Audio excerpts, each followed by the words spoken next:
সংবিধান সংস্কার উদ্যোগ গ্রহণ করেছে ডক্টর ইউনূস নেতৃত্বাধীন অন্তর্বর্তী সরকার।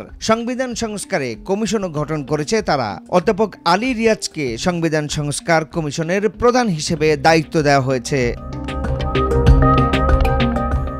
সংবিধান সংস্কারে কথা বলেছেন বিএনপি মহাসচিব মির্জা ফখরুল ইসলাম আলমগীর। তিনি বলেছেন, সংবিধান সংস্কারে অন্তর্বর্তী সরকার যে উদ্যোগ নিয়েছে তার জন্য আগে মানুষের কাছে জানতে হবে তারা কিরকম পরিবর্তন চায়। সংবিধানের আমূল পরিবর্তন বা নতুন সংবিধান করতে হলে আগে গণপরিষদ করতে হবে। গণপরিষদ তৈরি না হলে পরিবর্তন করবে কিভাবে? শনিবার সকালে গুলশানে চেয়ারপারসনের কার্যালয়ে সাংবাদিকদের সঙ্গে আলাপকালে তিনি এসব কথা বলেন।